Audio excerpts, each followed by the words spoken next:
Bonjour à tous dans ce vlog 13 consacré au tournoi. Donc pour ceux qui suivent un peu la chaîne, effectivement je suis plus un joueur tournoi que à faire de modélisme, etc. Aujourd'hui on va discuter des tournois, de comment ça fonctionne en globalité et comment on peut trouver des tournois en France. Évidemment pour ceux qui ont l'habitude de faire les tournois, je pense que je vais pas vous apprendre grand chose, mais pour ceux qui jouent et qui aimeraient faire un jour un tournoi ou qui souhaiteraient découvrir le monde du tournoi, et ça peut être une bonne entrée en matière. Alors principalement, déjà pour trouver un tournoi, il existe un site qui s'appelle T3, que je pense qu'un grand nombre connaissent, donc c'est le site où tous les tournois sont référencés, que ce soit de King of War ou autre, il y a tous les jeux de figurines, c'est là où sont programmés tous les tournois, et c'est là où on s'inscrit.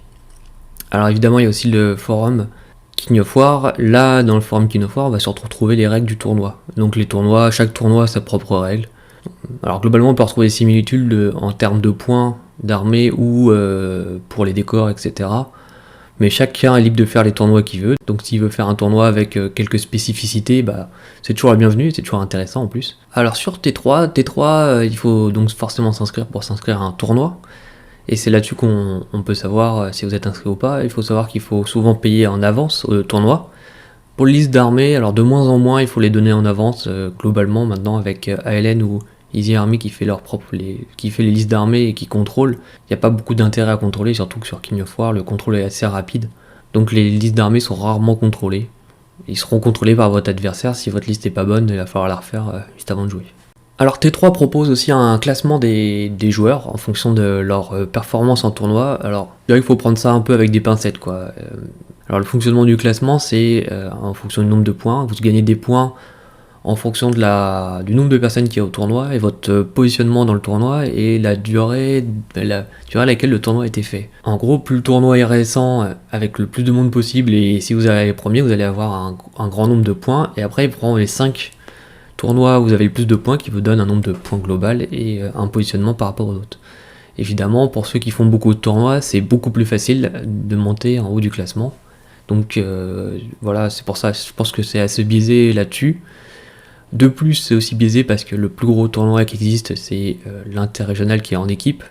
Et donc vous gagnez énormément de points si vous arrivez dans le top 3 des équipes. Alors que si vous avez fait top 1 sur tous les tournois individuels à côté, vous serez pas dans les 5 premiers français par exemple. Alors moi je suis 22e France, bon c'est correct mais c'est pas fou. Après avec cette année blanche sur les tournois, c'est vrai que c'est un peu difficile de savoir si le classement est correct ou pas. Je vous mets pas le classement global parce que dans le classement global de T3, on voit les noms et les prénoms des gens et je suis pas sûr qu'ils veulent voir leurs noms et prénoms affichés sur YouTube. Donc pour ceux qui veulent, après c'est libre d'accès, vous pouvez aller voir sur T3 le classement. Donc on peut voir par exemple que Fusil est premier, c'est un gros joueur qui joue sur tous des armées de tir. Et en deuxième, on a Curling qui est un joueur de Toulouse et si vous voulez avoir un peu son avis, on avait fait un débrief sur la Clash of Kings 2021, donc ça peut être intéressant de voir l'avis d'un joueur de tournoi haut classé. Alors évidemment, quand on va en tournoi, c'est surtout pour gagner, mais pas que, ça permet aussi de rencontrer d'autres joueurs et surtout de rencontrer des joueurs qui jouent différemment de nos potes avec qui on joue habituellement. Et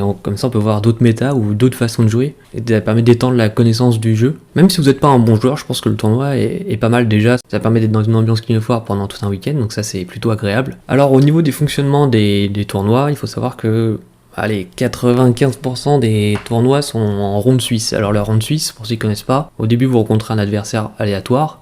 Et ensuite, en fonction du nombre de points que vous avez, par exemple celui qui a 20 points, va rencontrer celui qui a 20 points, et celui qui a 0 points rencontrera celui qui a 0 points. Donc ce qui permet que très rapidement, sur un week-end, vous allez peut-être jouer contre une personne très forte, mais très rapidement, vous allez vous retrouver globalement dans un pool de personnes qui est de votre niveau. Ça permet de faire des parties équilibrées très rapidement. Évidemment, si vous voulez gagner, il faut gagner toutes les parties, et si vous en perdez 2, vous allez très rapidement arriver au bas de tableau, et si vous êtes débutant, vous jouerez contre d'autres débutants.